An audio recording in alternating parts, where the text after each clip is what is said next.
Right. Aloha mai kako. Thank you everyone for coming this evening to talk with Mei Izumi, Chiho Ushio, and maile yawata. We're going to go one by one and starting with Mei. So Mei, can you introduce yourself and describe your work briefly? So I'm Mei Izumi. I am a local girl. I was born and raised here in Hawaii. Most of my work is 3D. It's been described as like Frankenstein animals, I guess people call it, because a lot of times they have a lot of scars and they're all stitched up. So I've been doing it for a little while now, and I mostly make my work for myself. Actually, if I'm not happy with it, I don't show it and I don't sell it. But it's been really interesting. I really only started because I wanted to try it, and I really didn't expect it to go anywhere, and I certainly didn't expect to end up in fish cake. So it's been kind of nice.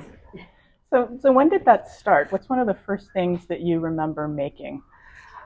I remember we did clay in kindergarten, and the clay was really hard, and my hands were really weak. And so I made a rabbit that looked like it had a pig head and a body that looked like a block of butter. So the Frankenstein thing started early. It kind of did, and it was orange. So we've gone from there to these two pieces behind you over here. What was the process like for these? How did you start, and how did you know when you were finished? I know when I'm finished when I look at the piece and I think if somebody looking at it doesn't know anything about me or the piece, would they be able to construct some kind of story themselves without any kind of prompt from me? As long as it has enough, I would say, visual cues for somebody to maybe generate a memory or some story that they heard maybe a long time ago. That's when I know it's done. Because otherwise, I think if there's not enough cues and it just looks pretty or something like that, that's not very interesting for me, and I kind of think it's not very interesting for people who are looking at the art. Okay, so you mentioned you're a local girl. Mm-hmm. How does Hawaii show up in your work? I think it shows up story wise because I grew up reading a lot, and most of the stories that I got out of the library, they were mostly European fairy tales and things like that. But I read a lot of Japanese and local folk tales and fairy tales, so they all kind of twist together. So it's kind of like local cooking, where you put a lot of different ingredients in and you try to see if you can come up with something new. I think that's how it is best described. I don't think there would be as many influences if I wasn't from here, because at least with being from here, you get exposed to a lot of different cultures. So I think it makes it more fun and more interesting to do the work that way. So do you have a special favorite from that childhood period in terms of the folk tales or the fairy tales? Not a specific story, but I like the ones where the princess rescues the prince. I like those. I guess East of the Sun, West of the Moon would be one story. That's a European fairy tale, but it's sort of a takeoff on the story about Cupid from Greek mythology, where he marries someone and she's not supposed to look at him at night because he can only come to her at night. In his true form. During the day, he's cursed to be something else. And of course, she goes ahead and looks anyway, and then so then they have to part. And so she spends the whole story looking for him, and she starts off as being sort of a weak character. She doesn't know very much, but by the end of the story, she knows that she has enough resiliency within herself, to do something that difficult and to win back, the person that she loves. Mm-hmm. So I like that idea that you can rely on yourself if you work hard enough and you educate yourself, to be something more than maybe what you started off as. Does it kind of relate to these pieces here where they look like they're on some kind of an adventure? I think so. So the two pieces, I'll talk about this one here because it's closer. This one, I made this one for my mom, and the other one is for my grandmother. They both passed away, but they both wanted to travel, but due to a whole lot of circumstances pretty much beyond their control, they never really got to go to a lot of places. I think my mother managed to go to Las Vegas maybe once, but there's family, there was work, there were all these obligations that kind of held them back. So even though I'm sad that they're gone, I like to think of them as being, on a new journey. So, I use the camels because they're kind of exotic, because to me they represent maybe the unknown or things that you're not sure about, right?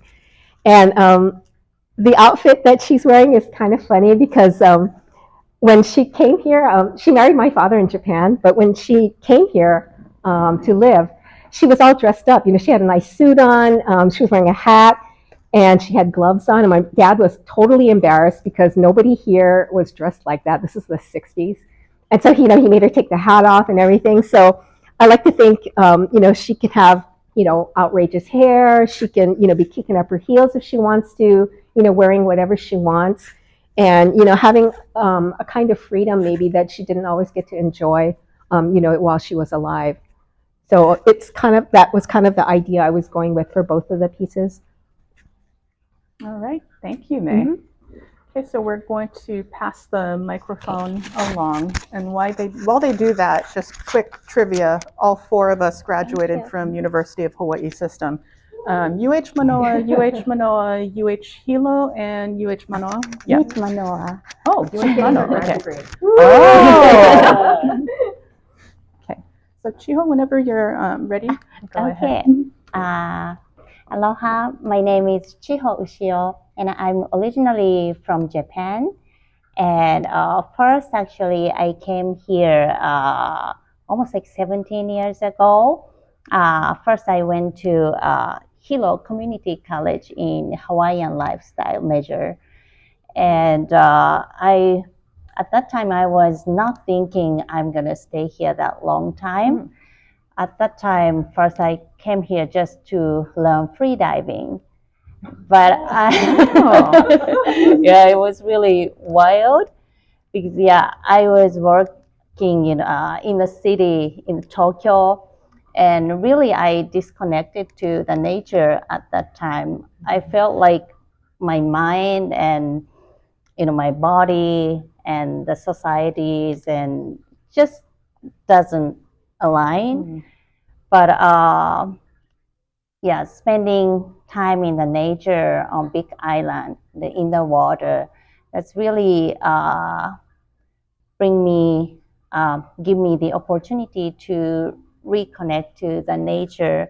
So not only like in Hawaiian culture, but also in Japan too, like the Japanese people, and I think people in Hawaii, both have the very strong connection with the nature. So that's always inspired me when I make my art piece.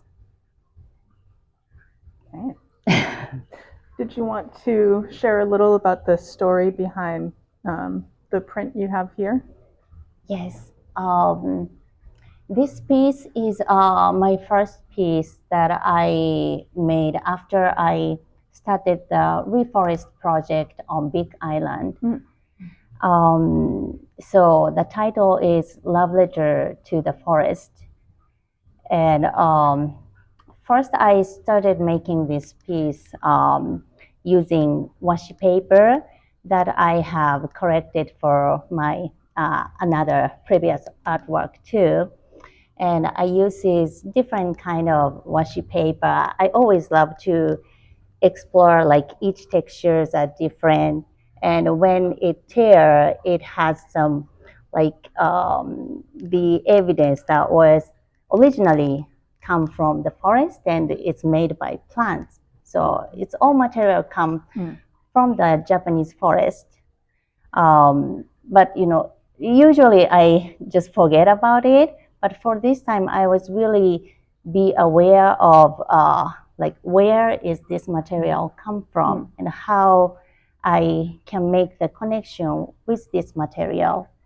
So I started with like print the different kind of wood grain on top. then kind of playing with making the layers, and also then in the next step I make the handwriting, and I love you, I love you, I love you, and that's I always I actually first hesitate to write down that kind of obvious like words I love you, but I wanted to start because I really didn't. I always have the gift from the forest, but I never feeling giving back to the forest enough. Then I don't know what I start with, and then this piece I really would like to be very honest. Just would like to starting with showing my gratitude. I love you. So you said you came here for free diving. Yes. So for art, what was one of the first things that you remember making? Was it before that, or did it happen after you came to Hawaii? The art what I made the first time is like after I came to Hawaii. Is okay. Okay, yeah. Okay, the piece at what I made for my BFA after the BFA program for the show, that was I made the woodcut print that inspired by free diving at Honaunau on Big Island. At that time, I was doing training, so I dived like 100 feet, and and then at that time we could swim close to the dolphin, and no one don't worry about it too much, and so I had a really really amazing experience that in the water that I feel like my skin was melting in the water, like there's no separation between ocean and me, and I've never felt like that in the nature, but also kind of remember I thought I know this sense kind of like being I'm in the mother's womb or some like not separated, some just embraced. Then so I wanted to make the piece inspired by that. That was my first piece. It was kind of large, 14 feet by 14 feet, and consists of 12 woodcut print. So that was definitely Hawaii there in your work, and very specific. That was Honaunau, then that was in the ocean and having that feeling. So when you have your love letter to the forest, is it a very specific forest, or is it different forests that you love? This is a specific forest that I am working on now on Hamakua Coast in Hawaii. That's the elevation is 3,600 elevation, and on the middle slope on the Mauna Kea. And there used to be the native koa forest. Mainly, majority of the species was koa, and then ohia forest, and then that land has some koa trees, ohia trees, but also used as a pasture for the cattle raising, and so I thought like doing reforest is starting with planting trees, but when I face on how is the land is kind of combination of still native forest here, but invasive species here, and also introduce some plants are introduced for the use for the people that they need at that time. So for me to figure it out like what is pono, it was really difficult. Is that just kill the invasive species and to replace is the good thing, or is there more the different way? So that kind of question always I'm having, and then sometimes I feel kind of too much overwhelming. But always I thought I would like to start with, yeah, I don't know anything, but starting with gratitude. Please, like, tell me what I can do for the forest. I don't know about it. So that statement is kind of similar to how I start working on my art piece, because I work with abstraction mostly. Then I don't know what the result, and then but it's kind of, you're working with the piece and then to observe the process and go step by step. And then when the piece set you have their own life, and then I feel like, okay, it's done. And I think artists, yeah, oh no, okay, it's done. They have their own life. So that's the feeling. That's when you know it's finished. Yes. Yeah. Thank you so much. That's wonderful. From the ocean to the top of the mountain. It's like your art ahupua'a. Yes, yes, definitely. Thank you. Oh, thank you. Okay, so we're going to pass the microphone along to Maile, who just before we started mentioned that she used to work in a bar. The next time there's an event, I want there to be a bar with Maile as our bartender, please. Whatever she wants to serve. I'm not going to ask too much, you know. I'm maile, yawata. Thank you very much, everyone, for coming. And thank you, Mara and Janice, for hosting us. Fishcake is an amazing place. I mean, it's transformed over the years, and I'm so glad you're still here. So anyway, yes, I did work in a bar. I also drove a cab. I worked in factories when I left Hawaii after school. I thought, I don't know anything about anything. And so I had to support myself, and I got whatever jobs I could without having to completely transform myself into some kind of executive or something. And I just, lived in various cities. I lived in LA and Chicago, and I traveled. And then I came back here, and I got a degree I already had a BFA, and I got a degree in teaching. And most of my younger years, I was teaching and doing freelancing. I've done a lot of freelance work with businesses, murals, illustrations. And finally, when my son turned 18, I said, you know what, he's legally an adult. I'm not going to be here every night cooking dinner anymore. I think I'm going to start doing my art. And I started off as a printmaker because that's a wonderful community, very supportive.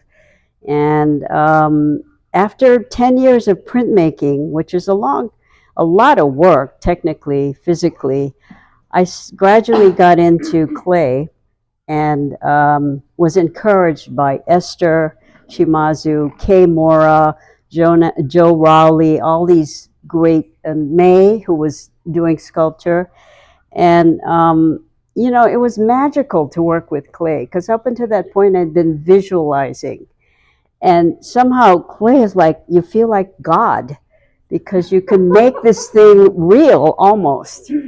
And beyond that, I also thought, I started photographing my work just for my own benefit, but I loved the photos. I thought, yeah, the lighting, and look at this expression. You could just change it by changing this lighting. And so I added photography to my sculpting, and I was doing these very ambiguous narratives, but writing a little bit and telling a story.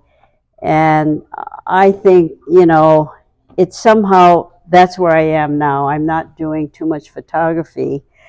But for the show here, which was because Keiko gave it the title, Just for Now, I was not able to really produce anything in clay. So I did these drawings on black paper, and they just kind of came out really quickly.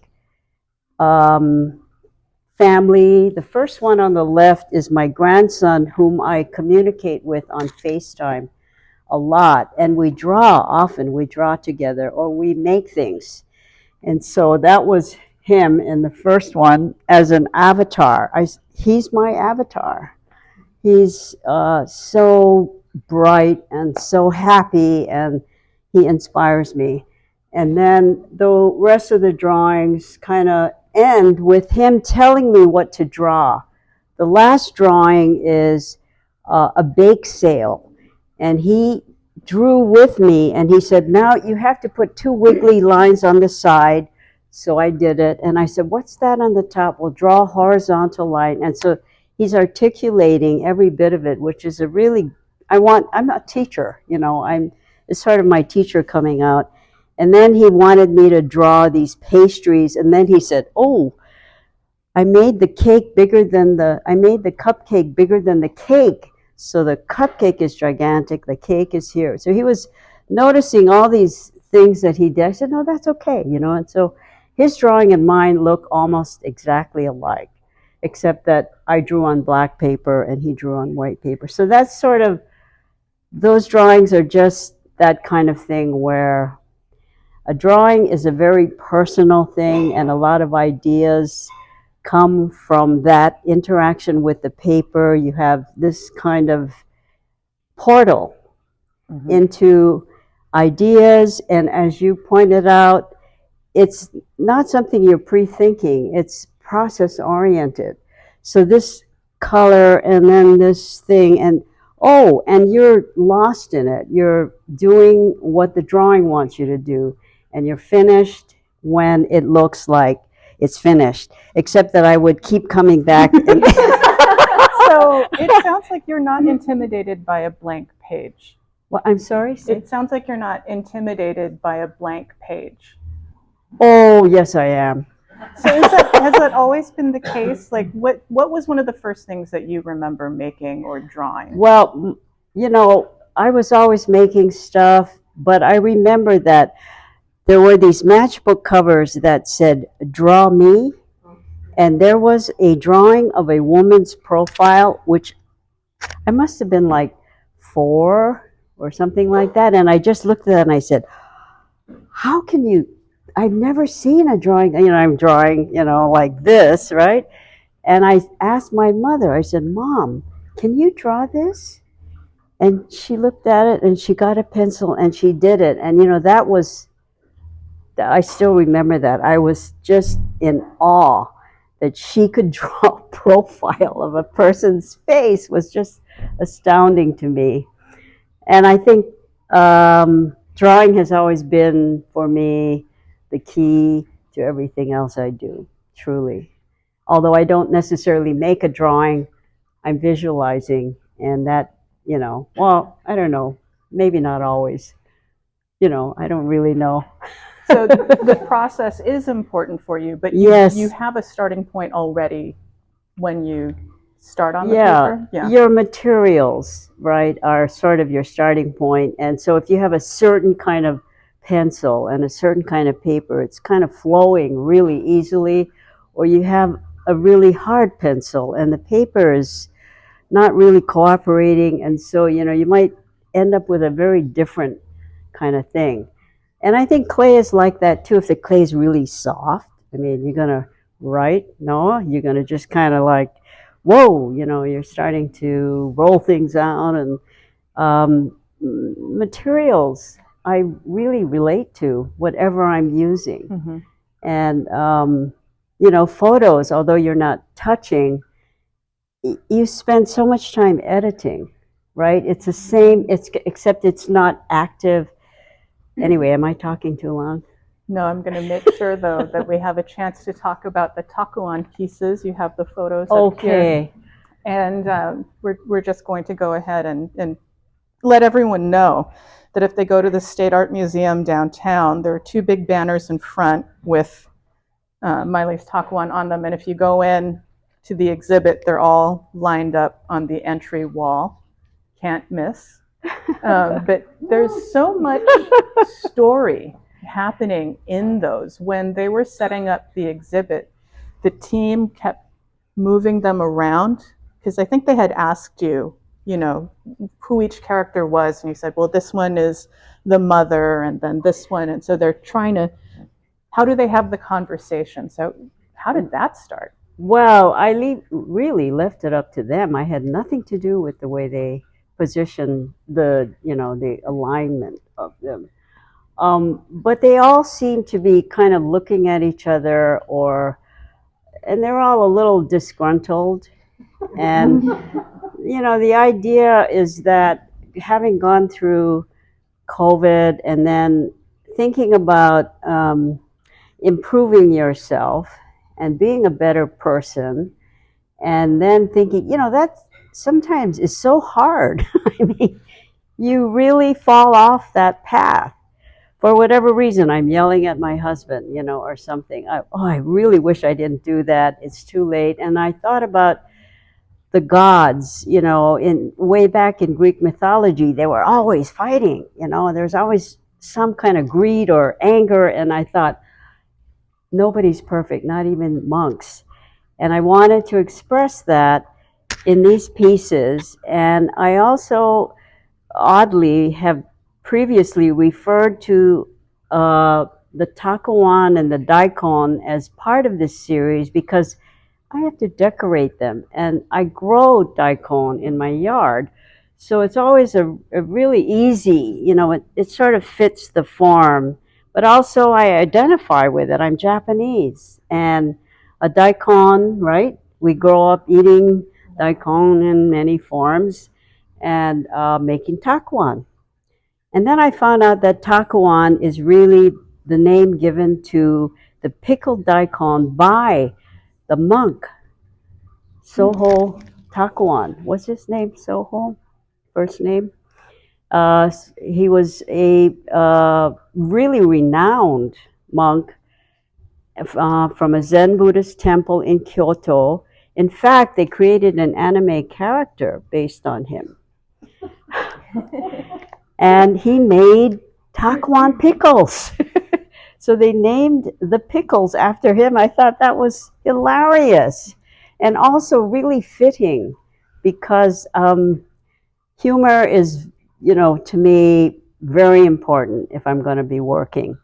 And I just want to laugh. I don't want to know what I'm doing until I can laugh at what I'm doing. Then everything is, okay with me at that point. And so that is kind of the backstory to the takuans, but they're all called takuan. So, and yes, go and see the show if you have a chance at the State Art Museum. Yeah, that'll be open through at least the end of the year, and admission is always free. The museum will be open tomorrow as well, which is the Kuhio Day holiday. So good chance to take advantage of free street parking and no traffic. Okay, is there anything else any of you wanted to add?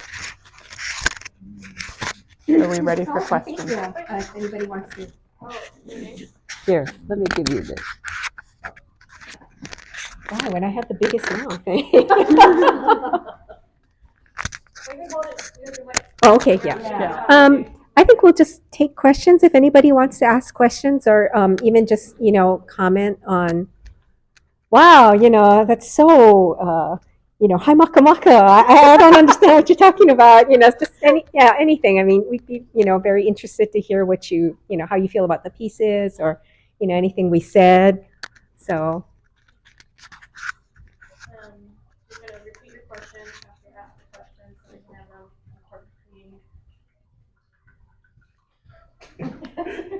What does the scarring represent on your pieces? Okay, so the question is for May. What does the scarring on your pieces represent? Being really a real tightwad. That's actually what it represents because I had applied to get into the MFA program at UH and I didn't get in, right? So I was looking around for something else that I could make my sculptures with because I didn't have space for a kiln or anything like that. And so, there's all these clays available, like at, Ben Franklin, right, that people use for various things. And so I was trying out the clay that I use now. And what it does is it's like fired clay in that it shrinks. And so it'll pull and then it'll rip if you don't put enough clay, thick enough layer on. So I was struggling to try to, make it work for me. And you have to work really fast because it dries really fast. So, and it's expensive too. So I was trying to make it on top of something like an armature. But then, it kept tearing, right? And I was getting really frustrated. And my brother goes, "Wow, it looks like you stabbed that thing to death. Maybe you should do something with that. Like sew it up." And he laughed and he walked away. And I'm like, "Oh, snotty little brother has some good ideas, right?" Yeah, so that's kind of how it started. My mom thought that it was an homage to her because she was a dressmaker. Yeah, so she used to tell her friends, "Oh yeah, it's because I'm a dressmaker, And I'm like, yeah, okay, you can think that. That sounds better than I was too tight and I didn't want to throw away the $7, itty bitty bag of clay, right? So, but yeah, I kind of like it. I like the way it makes the surface look and stuff, and I think it makes it look like they've got some kind of story or that they've come through some kind of struggle, So. Okay. Oh. So since that material dries quickly, each piece you have to complete it basically in one sitting? No. So the sorry. question is, because the air dry clay dries so quickly, do you have to complete everything in one sitting? No, you don't actually. You can. See, I'm trying to think of a good example. You can layer it on kind of like you would if you were making paper mache or something. So you make the form, that like say you're going to make a dog, right? So you make the dog, and then you just start covering it. And I know it doesn't sound very nice, but I always call it the doo-doo layer because it looks terrible. You're trying to cover the base that you're using. It looks terrible. It doesn't look like anything, and the clay is ripping. But you can let it dry. It dries overnight, and then you can add more stuff on. So you can start adding the ears. You can put the face on. So you can keep working at it. And then if something goes wrong, and for some reason you don't like it, you can just get a really sharp knife and just cut it off. And you can remake it. Yeah. So it's kind of nice. And so if you have a lot of pieces that nobody wanted to buy because they're so terrible, you can just remake them. You can cut the head off. You can cut the face off. You can do all kinds of things. So you can keep working on it, which for me is kind of fun. Yeah. Any other questions? Nobody wants to ask Miley what her best drink is to make or anything like Oh, that? yeah, actually, Miley, do tell us. Drinks. I serve drinks. Oh, okay. Okay. Just checking. So, any other questions? These questions have artists for each other. Oh. What was that? What does artists have questions for each Oh, other? I'll ask. So Chiho, this is your first time speaking in public about, your important work. So how do you feel about this whole experience? Yeah, I was a little bit nervous before, talking because I have a lot of things I want to talk, but always kind of was stuck here, or it's something different that I really want to say. But today I'm very happy to have this talk with this, amazing artist and this, community. People love art, and also I really love this space since I came here first time Honolulu because in Japan we have some kind of shop that owner or the people who work there pick up the handcrafted or one of the kind thing. But so I really miss that kind of space. I can see each one of like handmade or artist create only this one, but it's kind of hard to find the kind of big shopping malls. That's not only Hawaii, maybe many places. So so I'm so being comfortable here to have the conversation and listen to artist story and surrounded by this good vibes. So thank you so much. Yeah, I thought your talk about your experience in the water was very powerful. So, is that something that you wish you could have that experience again? Yeah, Yeah, I yeah. would think so. But have you gone diving since then? Are you still diving? I do sometime, but honestly, I haven't done that for maybe about like 2 years. Like last time I went to, sorry, last time I went to Honau. Now there was a sign, we need the distance to the dolphins, and so it's kind of hard to just to find them and then to observe them is okay, but it's kind of no more allowed kind of swimming with them. Mm-hmm. But yeah, so I think that's good for the protect them to respect the distance. But at the same time, I sometimes miss like when there are not so many people there, and then when I was there, just they are coming to me, or the Honu come to you, those kind of experience. But if we have kind of too many people there at one time, yeah, of course we need some restriction, but kind of that reason, recently I have kind of less chance to go to the ocean. Yeah. Yeah. Yeah. Okay. Anybody else? Oh, there's a question. Chief, this is for Chiho. I looked at your piece and I see that some part of it is backwards. And can you explain why some is backwards? Okay, so the question is for Chiho about the artwork and how some of it is reflected or flipped or backwards. Yeah, thank you for that question. So it's kind of hard to see from here, but the center part, the I love you, the phrase I love you is some are you can read it, and but some are flipped, and then that was my I felt that I love the forest, but when I'm like cleaning up weeds and like taking off the invasive species from core trees, I somehow like really feeling like warm love, like gratitude from the forest.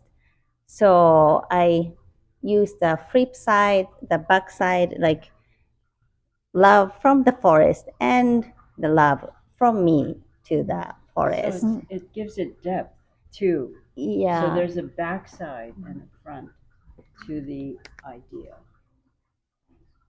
Thank you. Thank you. Okay. I don't think anyone can top that at this point, Yeah. really. So, Janice, are you comfortable with? Minutes, so it's a good time. It was, you guys are all great speakers. Thank you for moderating. Thank you for having us. Actually, Faye did invite Marco to moderate. You did a really great job. Thank you. Invite you back. Moderate other talks. Only if the artists are as amazing as these ladies. Thank you everybody for coming. Yes, thank you so much. Thank you so much. Thanks, Up until Monica. April 3rd, I think. As the show's up until April 3rd. Yeah, so come back, check out the show, come eat at cafe, come take workshops at the classes, join our markets. But yeah, thank you for coming all the way here. Yeah, thank you. Thank you so much.